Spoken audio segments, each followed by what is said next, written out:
안녕하세요. 무광 목사입니다. 1월 17일 수요 성경 공부 오늘 시작하겠습니다.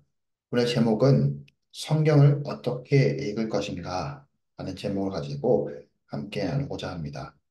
오늘 본문 사무엘상 17장 40절 말씀입니다. 사무엘상 17장 40절 말씀 함께 읽겠습니다. 손에 막대기를 가지고 시내에서 매끄러운 돌 5을 골라서 자기의 목자에 재고 곧 주머니에 넣고 손에 물매를 가지고 블레셋 사람에게로 나아가니라. 아멘. 성도 여러분, 새해가 시작되고 많은 결단을 하게 됩니다. 올해는 꼭 성경 통독을 해야지 라는 마음을 가지고 성경을 묵상하고 계시지는 않는가요? 오늘 성경 공부 시간, 성경을 어떻게 읽을 것인가? 우리에게 주어진 성경책을 묵상할 때 어떻게 해석하고 나아가야 할지 좀 더 구체적으로 살펴보고 오늘 말씀을 나누고자 합니다. 어떤 부분 강사가 오늘 말씀을 가지고 메시지를 전달합니다. 그 내용의 배경은 소년 다윗과 거짓 장수 골리앗의 대결 장면입니다. 여러분, 분명히 여러분의 인생에도 골리앗과 같은 존재가 나타날 것입니다. 인생의 골리앗이 여러분의 앞길을 막아설 때를 대비하여 다윗처럼 물맷돌을 준비해야 합니다. 여러분은 다윗이 골리앗과 싸우기 위해 준비한 물맷돌이 몇 개인지를 아십니까? 바로 첫 번째 물맷돌은 믿음입니다. 두 번째는 사랑입니다. 세 번째는 소망, 네 번째는 은사, 다섯 번째는 능력입니다. 이렇게 다윗은 5개의 물맷돌을 준비했습니다. 이러한 부분은 부흥 강사가 말씀을 전했을 때 많은 이들이 은혜를 받았다고 합니다. 그렇게 되길 믿음으로 고백하며 이제 5가지 물맷돌을 그래, 나도 가져야겠구나 라고 고백하며 많은 이들의 결단이 세워지는 시간이 있었다고 합니다. 하지만 이 부분에 있어서 좀 더 깊이 생각해 보면 쉽게 이해하기 어려운 문제가 있습니다. 왜 첫 번째 물맷돌이 믿음이라는 것인가? 어떤 근거로 그렇게 전하게 된 것이지?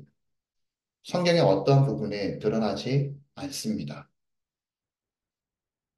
그 외에도 물맷돌에 대한 의미에 대해서 구체적으로 부연 설명 없이 믿음, 사랑, 소망, 은사, 능력으로 정한 것이 어떻게 보면은 좋게 들릴 수도 있는 단어이겠지만 이에 근거할 만한 충분한 설명이 충분했다면 어땠었을까 하는 생각이 들게 됩니다.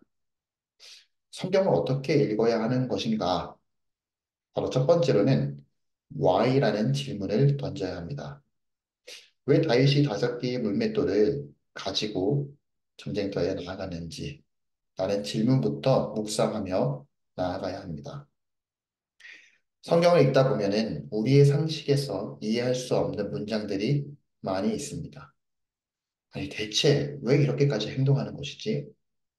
좀 더 효율적인 방법으로 선택할 수도 있을 텐데, 왜 이렇게 행동하였을까? 라는 생각이 드는 성경 구절들이 많이 있을 것입니다. 그럴 때마다 성경 말씀 구절들을 어떻게 바라보고 묵상해야 할까요? 여기서 우리는 성경을 읽어갈 때 why라는 질문을 던지며 묵상해야 합니다. 왜냐하면 하나님의 의도를 잘 파악하기 위해서입니다. 당시 상황과 인물들을 통해서 하나님께서는 행하고 싶은 일들이 무엇이었는지를 파악하는 것이 우리의 숙제입니다. 성경의 저자는 바로 하나님이십니다. 하나님의 계시를 통해서 하나님은 기자를 선택하셨고 그 사람을 통하여서 또 그 성경을 기록하게 되신 것이기 때문입니다. 디모데후서 3장 16절 말씀이 이렇게 기록되어져 있습니다. 모든 성경은 하나님의 감동으로 된 것으로 교훈과 책망과 바르게 함과 의로 교육하기에 유익하니 그렇다면 오늘 본문 사무엘상 17장 40절 말씀을 볼 때 한 가지 질문을 던져 볼 수도 있을 것입니다. 하나님께서 함께 하시는 다윗인데 왜 물맷돌을 5개나 준비해서 전쟁터에 나아갔을까? 한 개면 충분하지 않았을까? 전지전능하신 분이신데 하나님이 함께 하시는 분이신데 하나면 충분하지 않을까?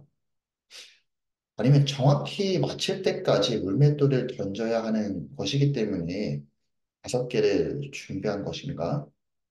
라는 생각이 들 수도 있습니다. 여기서 생각하기로는 하나님의 뜻이 있겠지라고 생각하며 묵상을 멈추는 사람들도 많이 있는 것 같습니다. 우린 여기서 한 단계로 더 나아가 묵상해 보려고 합니다. 왜 다윗이 물맷돌을 5개를 가지고 나갔을까? 그 의도를 파악하는 것입니다. 사무엘상 17장 2절을 보면은 당시 이스라엘과 블레셋과 전쟁을 치르고 있는 중이었고 이스라엘이 불리한 상황을 마주하고 있었습니다.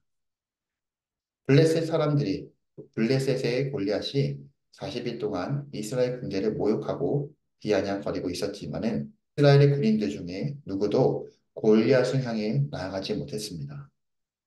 왜냐하면 골리앗의 외모와 키와 덩치, 그런 분위기에 압도되었기 때문입니다.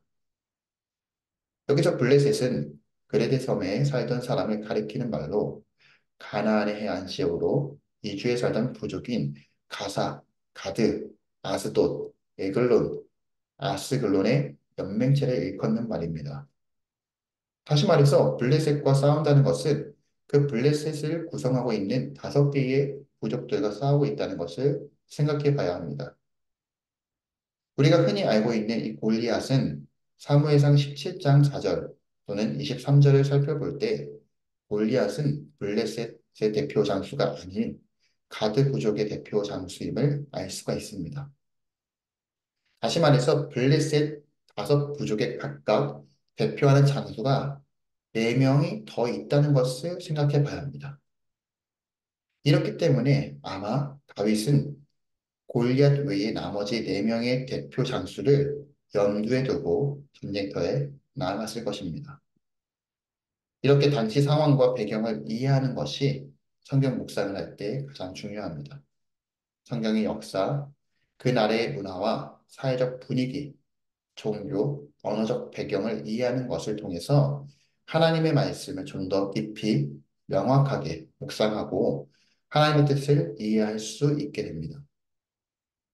그 당시에 하나님께서 그 시대 사람들에게 과연 무엇을 전하려고 하셨는지를 파악하는 것이 가장 먼저이고, 그 다음에 우리가 살아가고 있는 이 시대에서 하나님은 어떻게 말씀하고 계시고, 우리에게 하나님의 의도를 보여주시는 것인가 묵상하는 것입니다.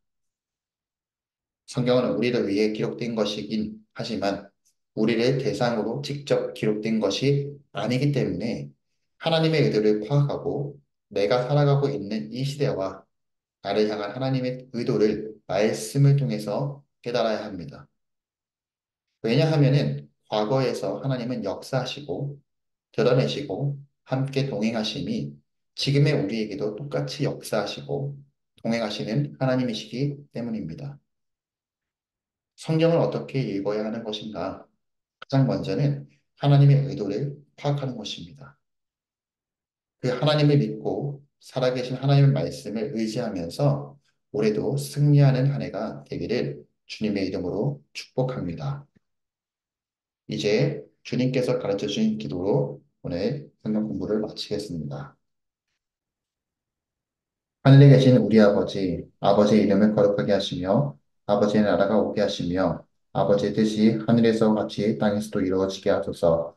오늘 우리에게 일용할 양식을 주시고 우리가 우리에게 잘못한 사람을 용서하여 준 것 같이 우리 죄를 용서하여 주시고 우리를 시험에 빠지지 않게 하시고 악에서 구하소서. 나라와 권능과 영광이 영원히 아버지의 것입니다. 아멘.